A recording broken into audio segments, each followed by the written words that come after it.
नमस्कार साथियों, हमारे YouTube चैनल में आप सभी का हार्दिक स्वागत है।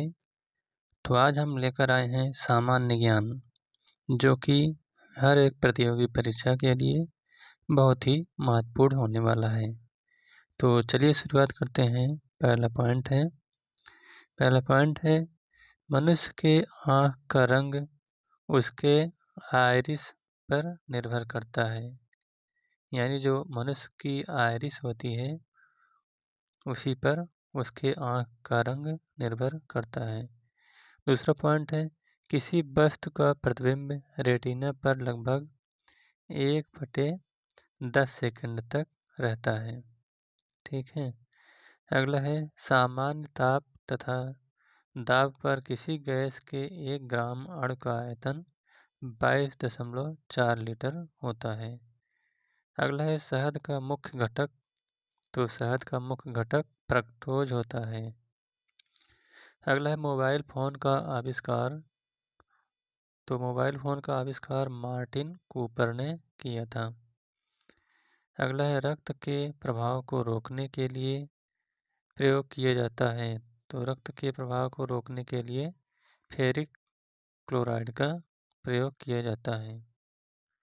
अगला पृथ्वी के अलावा ब्लू यानी नीला कलर में दिखने वाला ग्रह कौन सा है? तो वह है नेपच्यून ग्रह। अगला है स्टेनलेस स्टील के आविष्कारक हैं। तो स्टेनलेस स्टील के आविष्कारक हैरी ब्रियले हैं। अगला रीढ़ में हड्डियों की संख्या होती है। तो रीढ़ में हड्डियों की संख्या 33 होती है। अगला ग्रीन हाउस गैसों की संकल्पना की थी। तो जो ग्रीन हाउस गैसों की संकल्पना की थी वह जोसेफ फ्रारियर ने की थी। अगला आधुनिक रसायन विज्ञान के पिता कहे जाते हैं। तो जो आधुनिक रसायन विज्ञान के पिता हैं वह हैं एंटोनी लेओजियर। अगला है संसार में सबसे तेज बढ़ने वाला पौधा है। तो संसार में जो सबसे तेज पौधा बढ़ता है वह है बांस।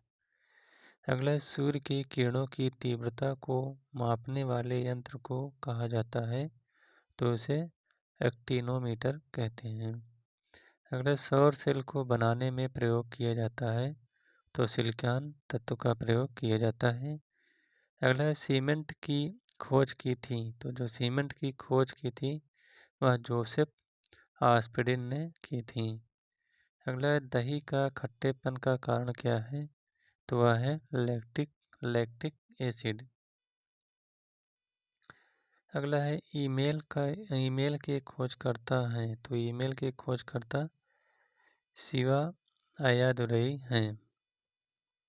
अगला है हड़प्पा किस युग की है? तो हड़प्पा जो है यह कांस्य युग की सभ्यता है। अगला है हड़प्पा सभ्यता की खोज किस वर्ष हुई थी? तो हड़प्पा सभ्यता की खोज 1921 ईस्वी में दयाराम साहनी ने की थी।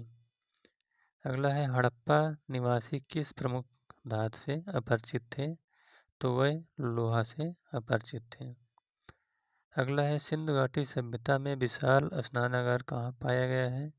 तो विशाल स्नानागार आपका मोहनजोदड़ो में पाया गया है। अगला है भारत में खोजा गया सबसे पुराना शहर कौन सा है?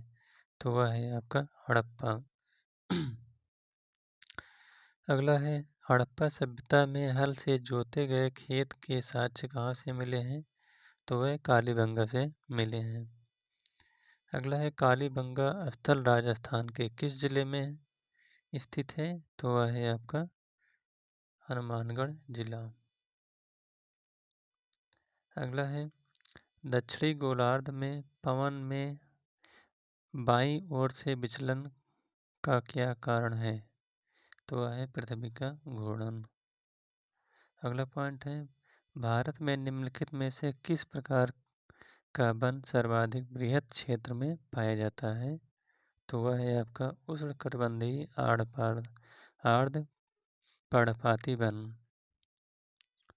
अगला है सिक्किम से गुजरने वाला अक्षांश निम्नलिखित में से किस एक से भी होकर गुजरता है? तो वह है आपका राजस्थान। अगला हिमाचल प्रदेश से होकर बहने वाली नदियाँ कौन सी हैं? तो जो हिमाचल प्रदेश से बहती है वह है ब्यास, चिनाब, रावी, सतलज और यमुना नदी। यह सब हिमालय से होकर बहती हैं। अगला है निम्नलिखित में कौन सा एक हिमालयी वनों का वृक्ष नहीं है? तो वह है आबनूस।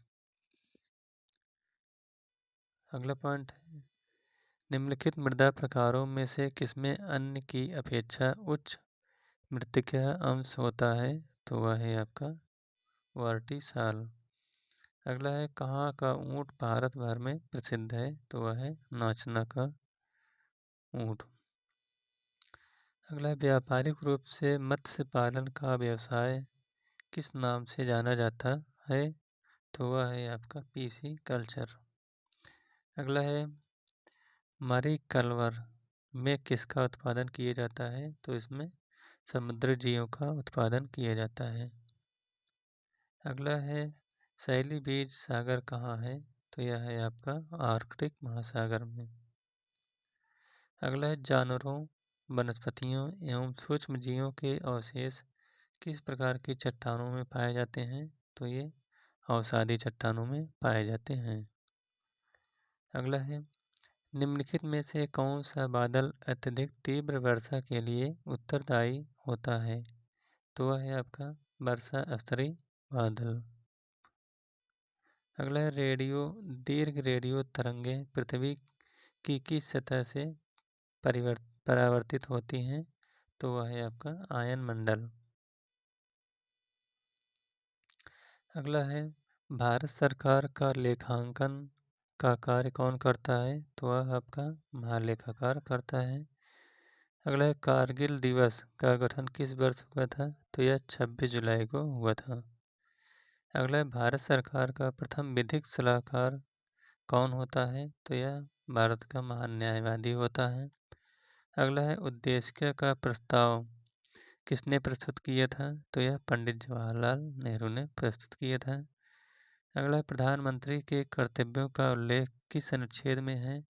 तो इसका अनुच्छेद 78 में उल्लेख किया गया है। अगला है भारत में संविधान सभा के निर्माण का आधार क्या था? तो वह था कैबिनेट मिशन योजना 1946। अगला है प्रस्तावना में भारत शब्द कितनी बार उल्लेख हुआ है? तो 2 बार उल्लेख हुआ है। अगला है प्रारूप समिति का गठन कब किया गया था? तो यह 29 अगस्त 1947 को किया गया था। अगला संविधान में भारत को क्या कहा गया है? तो संविधान में भारत को राज्यों का संघ कहा गया है। अगला भारत के संविधान को लागू कब किया गया? तो यह 26 जनवरी 1950 को लागू किया गया। अगला है संपत्ति का अधिकार मौलिक अधिकार के रूप में किस संशोधन द्वारा समाप्त किया गया? तो यह 44वें संविधान संशोधन 1978 के द्वारा समाप्त किया गया। अगला है मुस्लिम हेतु पृथक निर्वाचन प्रणाली लागू की गई। तो यह मार्ले मिंटो सुधार के द्वारा पृथक निर्वाचन प्रणाली लागू की गई। अगला है 10वीं अनुसूची का संबंध किससे है? तो यह है दल बदल विधेयक से। अगला है उद्देश्य प्रस्ताव कब प्रस्तुत किया गया? तो यह 13 दिसंबर 1946 को प्रस्तुत किया गया। अगला है नगर पालिकाओं को संवैधानिक मान्यता किस संशोधन द्वारा प्रदान की गई? तो यह 74वां संविधान संशोधन के द्वारा प्रदान किया गया। अगला झंडा समिति के अध्यक्ष कौन थे? तो जो झंडा समिति के अध्यक्ष हैं वह हैं आपके डॉक्टर राजेंद्र प्रसाद। डॉक्टर राजेंद्र प्रसाद। अगला है धार्मिक स्वतंत्रता का अधिकार किस अनुच्छेद के अंतर्गत आता है? तो धार्मिक स्वतंत्रता का अधिकार अनुच्छेद 25 के अंतर्गत आता है। अगला पंचायती राज दिवस कब मनाया जाता है? तो यह 24 अप्रैल को पंचायती राज दिवस मनाया जाता है। अगला है भारत के संविधान को अंगीकृत करने की तिथि क्या है? तो यह 26 नवंबर 1949 ईस्वी। अगला है देश के एकमात्र निर्विरोध राष्ट्रपति कौन चुने गए? तो वह हैं आपके नीलम संजीवा रेड्डी। अगला है प्रारूप समिति को कब पारित किया गया? तो यह 23 फरवरी 1948 को पारित किया गया था। अगला है जेबी वीटो यानी पॉकेट वीटो का इस्तेमाल किस राष्ट्रपति ने किया था? तो इसका इस्तेमाल ज्ञानी जैल सिंह ने किया था। तो इस प्रकार से सामान्य ज्ञान का यह वीडियो समाप्त होता हुआ। Thank you.